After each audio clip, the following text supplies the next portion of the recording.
Voy a explicar en este vídeo el análisis del movimiento realizado a un joven de 16 años de edad, diagnosticado de parálisis cerebral infantil, nivel GMFCC 3,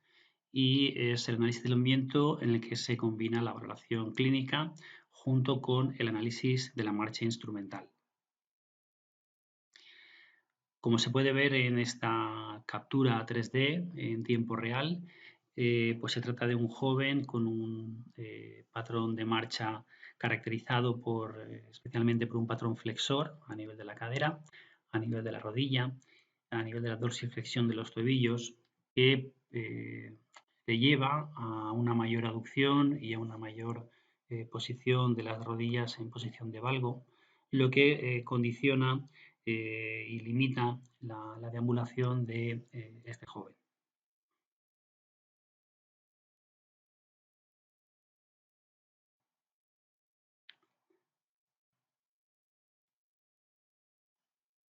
Como podemos ver en estos vídeos, el primero de ellos hace referencia a la valoración de la excitabilidad condicionada por la espasticidad por medio de la exaltación del reflejo miotático sobre el reflejo o percutiendo el tendón rotuliano y el signo de Babinski positivo condicionado por esa hiperexcitabilidad. En este segundo vídeo se está valorando la rotación interna de cadera. De alguna manera, el tener una marcha con esa aducción y esa tendencia a la rotación interna de ambas caderas hace sospechar una posición en antetorsión femoral, lo cual la medición de esta rotación interna puede darnos primeros indicios del posicionamiento articular de ese fémur. Ambas rotaciones internas se encuentran, la cadera izquierda, la rotación interna de la cadera izquierda se encuentra en 52 grados y la derecha en 45 grados, por tanto son rangos de rotación de cadera prácticamente dentro de un rango normativo. En este otro vídeo lo que estamos observando es la medición de la extensibilidad de la rodilla para valorar de alguna forma el grado de contractura en el grupo isquiotibial. Lo que se está midiendo es la medición del ángulo popliteo y la medición del ángulo popliteo corregido, manteniendo la pierna contralateral en ligera flexión de cadera. De modo que las mediciones del ángulo popliteo y ángulo popliteo corregido no varían, se encuentran en torno a menos 55 grados las dos, por lo tanto se trata de un tipo de contractura en el grupo isquiotibial para facilitar la extensión de rodilla de tipo estructurada. Por otro lado, en ese tercer vídeo lo que se está midiendo es la dorsiflexión del tobillo, dorsiflexión pasiva máxima, para evaluar el grado de extensibilidad a nivel de los gemelos con la extensión de la rodilla. Y como podemos apreciar en este vídeo, pues este tobillo permanece de manera estructurada en una posición en la que no se puede conseguir más grados de dorsiflexión. También se mide la extensibilidad sobre el sóleo flexionando la rodilla de la pierna que se quiere evaluar, de modo que de nuevo realizamos la maniobra de dorsiflexión pasiva máxima para determinar la extensibilidad, en este caso, del sóleo. Hay que destacar que tanto gemelos como sóleo, como grupo isquiotibial a nivel de la cadera, concretamente a nivel de los isquiotibiales, presentan un tipo de contractura, dijéramos, estructurada, limitando el ROM pasivo máximo con una puntuación de 4 puntos en la escala modificada de Ashworth. En este vídeo de cúbito prono está situado el joven para poder medir la extensibilidad de los rectos femorales a través de la maniobra de Duncanelli, colocando la mano sobre la espina licánter superior, realizando la flexión pasiva de forma lenta para no incrementar esa excitabilidad, buscando el rango pasivo máximo que no va más allá de la flexión que ven aquí en el vídeo. Por tanto, también ambos rectos femorales presentan un grado de contractura, dijéramos, estructurada, limitando esa flexión de rodilla. Por tanto, también los rectos femorales se encontrarían en una puntuación de 4 en la escala modificada de Ashworth. Una última medición para determinar el grado de extensibilidad a nivel de la musculatura de los aductores, debido a que este tipo de marcha, como hemos visto en los vídeos anteriores, es un tipo de marcha condicionada a una posición de aducción de ambas caderas. Pues bien, esta máxima separación, denominada distancia intercondilia, es de 22 centímetros, lo cual permite cierta amplitud para que durante la marcha permitiese ese grado de ligera abducción de las caderas. De modo que, en líneas generales, lo que podemos observar en el caso de este joven es que, por un lado, el tipo de espasticidad presentada,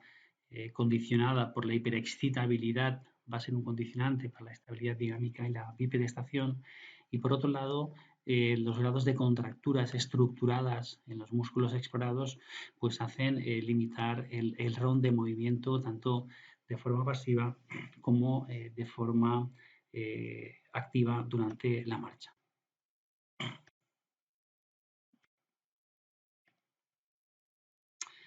En este otro vídeo podemos observar una visión frontal, una visión dorsal y una visión sagital, además de la visión mediante 3D, con lo cual podemos determinar pues, que este tipo de marcha está condicionada por este flexo a nivel de la cadera, este flexo a nivel de las rodillas, esta dorsiflexión a nivel de los tobillos, lo cual va a producir una denominada marcha, dijéramos, en triple flexión. De manera que, si correlacionamos con la evaluación musculoesquelética, lo que podemos observar es que este psoas acortado, también presentado un test positivo en la prueba de Thomas, también con una contractura estructurada junto con el recto femoral, también contracturados, posiciona la pelvis en una anteversión aumentada, de forma que condiciona todavía más ese flexo de la cadera. Por otro lado, este componente de flexión a nivel de la cadera, condicionado por ese psoas y ese recto femoral, lo que impiden durante la marcha es una correcta extensión a nivel de la cadera, sobre todo en la fase final del apoyo. De modo que ese déficit de extensión lo que va a provocar con el tiempo pues, es una elongación a nivel de glúteos mayores, de musculatura lumbar baja, lo cual es uno de los condicionantes que va a facilitar la hipotonía muscular y la debilidad a nivel glúteo. Por otro lado, lo que también observamos es que este flexo de rodilla es un flexo de rodilla, dijéramos, estructurado debido a que la máxima extensibilidad de este grupo isquiotibial no más allá de los menos 50 grados, tanto la maniobra del ángulo popliteo como el ángulo popliteo corregido, lo que constantemente durante todo el ciclo de marcha pues presenta unas rodillas en flexión con un déficit hacia la extensión. Por otro lado, lo que podemos observar es que a nivel de las caderas se produce una aducción aumentada, como podemos observar en este vídeo de aquí arriba. Esa aducción va a llevar a una tendencia a la rotación interna de ambos fémures, lo que provoca un aumento de ese valgo a nivel de las rodillas, lo que posiciona también las tibias en ligera rotación externa, lo cual sus puntas de los pies pues, adquieren una estrategia de compensación determinada para mantener esa bipedestación y mantener una marcha funcional. En esta otra imagen lo que estamos viendo es el estudio de la aceleración sobre este tipo de marcha. Lo que podemos observar aquí es una gráfica de la aceleración antero-posterior de la extremidad izquierda y de la aceleración antero-posterior de la extremidad derecha, de color verde. Lo que podemos ver es que aquí tenemos un ciclo de zancada del 0 al 100%, de modo que en el 0% encontraríamos el contacto inicial del pie izquierdo, bien representado en el vídeo de abajo. Ese instante sería el que veríamos que coincide con el inicio de la gráfica en roja. Seguidamente, ese contacto inicial va a realizar un avance, va a realizar una fase de apoyo medio hasta que se produce el despegue del pie derecho. El instante en el que se produce el despegue del pie derecho va a venir condicionado por esta línea vertical de color verde, de forma que teníamos un doble apoyo. Todo este tiempo ha sido un doble apoyo en el cual se produce una fase de deceleración. Como podemos ver en la gráfica, se produce un descenso hacia abajo. A partir de aquí lo que sucede es la fase de apoyo unipodal izquierda, de modo que se debería producir una aceleración, cosa que esa aceleración no sucede, sino que parece una aceleración muy liviana por la poca capacidad de extensión de cadera, extensión de rodilla y de plantiflexión del tobillo. De modo que el pie derecho va a contactar de nuevo, tendríamos aquí esta línea verde, y de nuevo otra vez se debería producir una deceleración cuando se produce ese contacto del pie derecho. Seguidamente existe un doble apoyo hasta que de nuevo se produciría el despegue del pie izquierdo, que sería este despegue de aquí. Con lo cual, del 0% hasta esta línea roja discontinua tendríamos la fase de apoyo izquierda y desde aquí tendríamos la fase de oscilación en la cual otra vez se debería producir de nuevo una aceleración, cosa que no sucede como tal. De modo que lo que podemos observar es que tanto en derecha como en izquierda el componente de aceleración y deceleración está muy limitado, de ahí que la capacidad propulsiva pues, sea excesivamente baja, ¿no? De modo que el sistema lo que nos aporta es una simetría entre la aceleración-deceleración de cómo se corresponde a la extremidad izquierda respecto a la derecha y se expresa en un porcentaje que viene indicado aquí como Symmetry Index, de modo que sobre un 100% encontraríamos un 91.1% de simetría, entendiendo que en torno a un 98 a un 100% encontraríamos dijéramos, una puntuación referente en marcha normal. En este otro vídeo tenemos un plano frontal de la marcha y luego aquí tendríamos lo referente a las variables espaciales y temporales. Las que vienen de color rojo son las que en función de su sexo y edad se alejan o quedan de una forma distante de lo que se entiende como datos de referencia para las variables espaciales y temporales. El primer dato sería el índice de calidad de la marcha, que viene representado por la fase de apoyo y la fase de oscilación. Aquí, por ejemplo, tendríamos la fase de apoyo izquierda en torno a un 53%, cuando dijéramos que la referencia estaría en torno a un 60%, y la fase de oscilación estaría en torno a un 46, casi un 47% de oscilación, cuando la referencia sería de un 40%. De ahí que el índice de calidad de la marcha sea tan bajo, de un 86,1%. Es decir, si aquí tuviésemos un 60% y un 40%, ese índice de la marcha aumentaría, como sucede aquí en la extremidad derecha, en la cual sí que los valores se asemejan más a ese 60-40%. Otro de destacar sería que los doble apoyos que tenemos aquí, representados con DS, Double Support, lo que vemos es que son dobles apoyos muy reducidos, cuando el dato de referencia estaría en torno a un 10% en esa variable. Luego encontraríamos un aumento en las fases de apoyo unipodal, tanto de la izquierda como de la derecha, cuando estos valores deben estar cercanos al 38%. A continuación lo que tenemos son las variables relacionadas con la cadencia, con la velocidad, una velocidad de marcha autoseleccionada por el joven para hacer el análisis, pues una velocidad de marcha reducida. Y aquí encontraríamos los valores espaciales y temporales para cada extremidad izquierda y derecha. Lo que podemos observar es que esa marcha lenta lo que genera es un ciclo de zancada, es decir, desde que contacta un pie hasta que vuelve a contactar el mismo pie, pues ese tiempo que ha pasado es un tiempo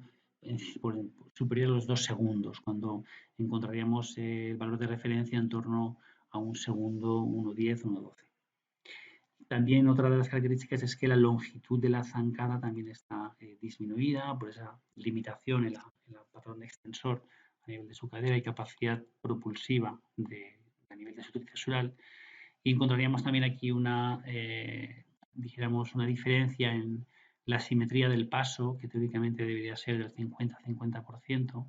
y aquí encontramos pues, una discrepancia entre paso izquierdo respecto al paso derecho. En esta otra imagen tenemos una visión dorsal en la cual podemos apreciar que la pelvis, el comportamiento de la pelvis, aquí teníamos las gráficas de la pelvis de forma tridimensional, respecto al tilt anteroposterior, la oblicuidad y la rotación, lo que podemos observar es que el movimiento de pelvis es un movimiento de pelvis muy limitado. Es muy, dijéramos, muy condicionado por una hipomovilidad, seguramente como mecanismo de estrategia para aportar mayor estabilidad a esta zona lumbopélvica necesaria en base a las características de este joven para su hiperestación y la marcha. Lo que podemos ver, estas gráficas de cinemática, teníamos una zancada de 0 al 100%,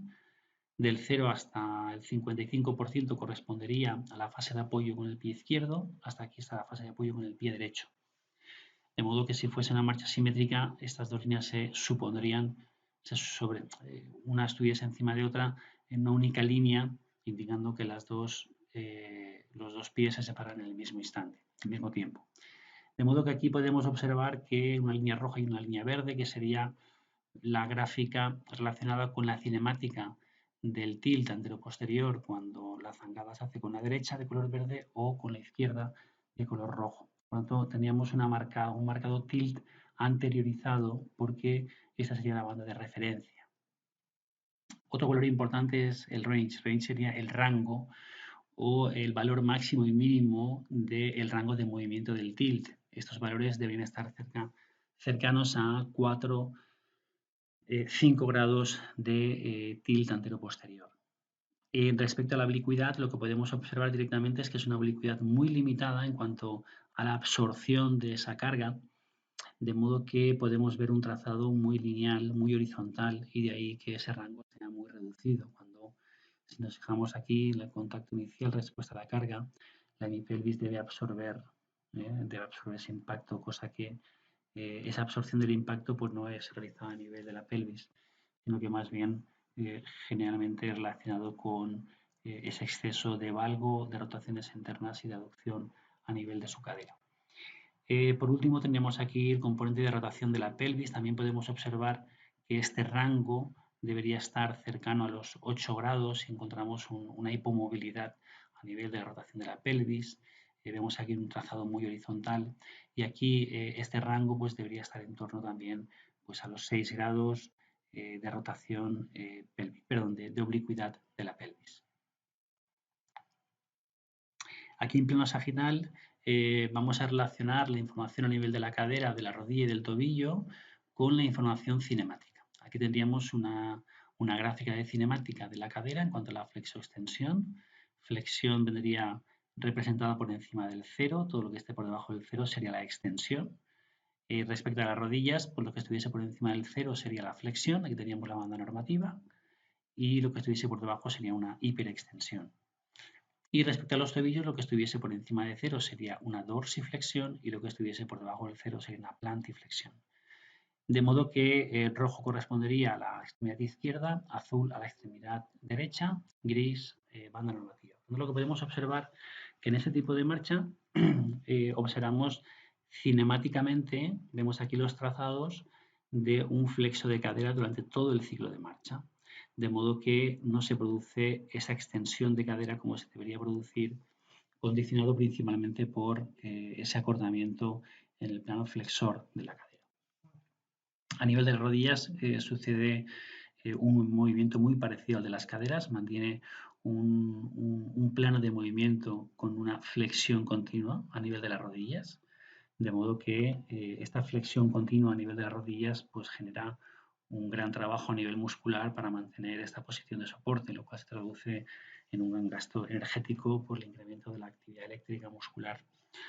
Por otro lado, tendríamos el comportamiento de los tobillos. Si nos fijamos, los tobillos presentan grados de dorsiflexión en la fase de apoyo, poco rango dinámico en cuanto a la plantiflexión, pero gracias a estas contracturas a nivel del sóleo especialmente, posiblemente gracias a esa característica en los sóleos se facilita tanto la hiperestación como la marcha de este joven con parálisis cerebral. En esos otros vídeos tendríamos un plano frontal y un plano dorsal de la marcha. De aquí analizaríamos la cinemática en un plano frontal. Tendríamos aquí, a nivel de la cadera, la abducción y la aducción. A nivel de la rodilla, pues lo mismo, abducción y aducción, y a nivel de los tobillos, la inversión y la eversión. Y luego aquí tendríamos el plano transversal en cuanto al componente de rotación. Bueno, pues a nivel de las caderas lo que podemos observar es que constantemente la tendencia de esas caderas siempre va a ser al de una aducción bilateral, siendo mayor la izquierda, como vemos aquí en la gráfica. Y además también el comportamiento cinemático a nivel de la cadera en las rotaciones es que constantemente perdón, se va a mantener un componente de rotación interna a nivel de esas dos caderas, más en la izquierda que en la derecha. Respecto a las dos rodillas, también mantienen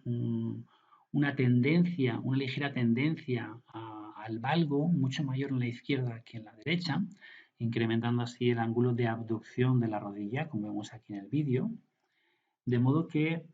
esta forma o este posicionamiento a nivel de extremidad inferior, tanto en las caderas como en las rodillas, lo que posiciona son las tibias en ligera rotación externa, más en la derecha que en la izquierda. De modo que este posicionamiento en rotación externa de las tibias lo que hace es posicionar de una forma muy determinada las puntas de los pies para compensar tanto la bipedestación como la marcha. Por último, tendríamos la información relacionada con la activación muscular, la electromiografía dinámica de superficie. Como podemos observar aquí, el músculo que se ha medido es el recto femoral. Tendríamos aquí el recto femoral, hemos medido el bíceps femoral, hemos medido el gemelo medial y hemos medido el sóleo, el músculo sóleo. De modo que lo que podemos observar en cada gráfica también es una gráfica de 0 a 100%, que es una zancada. De modo que aquí tendríamos una banda de color negro, que sería la banda normativa, y sería el lugar donde debería existir actividad muscular, esos picos de actividad eléctrica, debería suceder solamente en esos espacios en negro y no en donde no hay banda negra. Significa que, por ejemplo, el recto femoral, al mantener esta posición de flexión de cadera y de flexión de rodilla, necesita estar activo durante todo el ciclo de marcha, tanto en fases de apoyo como fases de oscilación, cuando no debería existir actividad muscular, sobre todo como mecanismo de estrategia de compensación para aportar estabilidad y poder facilitar la bipedestación y en este caso la marcha. Algo parecido sucede a al grupo isquiotibial. Por ejemplo, el bíceps femoral es un músculo que empieza a activarse en fase media de oscilación, actuando como un frenado hacia la extensión de la rodilla y una vez contacta al pie en el suelo, actúa como estabilizador junto con el recto femoral. Pero este posicionamiento de extremidad inferior pues, hace que este bíceps femoral necesite estar trabajando durante una fase en la que no debería estar activado. En definitiva, aquí lo que se producen son fenómenos de co-contracción de músculos agonistas y antagonistas que, por un lado, aportan estabilidad a la bipedestación y a la marcha, pero por otro lado, lo que aportan es dificultad en el ROM, tanto dinámico como estático o pasivo de la articulación. Respecto al gemelo y el sóleo, tienen un comportamiento muy similar. Ambos se activan desde el contacto inicial con una activación temprana, continúan activos durante la fase de apoyo, pero además siguen activos durante la fase de oscilación. Por lo tanto, son dos músculos que también tienen una función extremadamente importante para mantener la bipedestación y marcha de este joven con parálisis cerebral.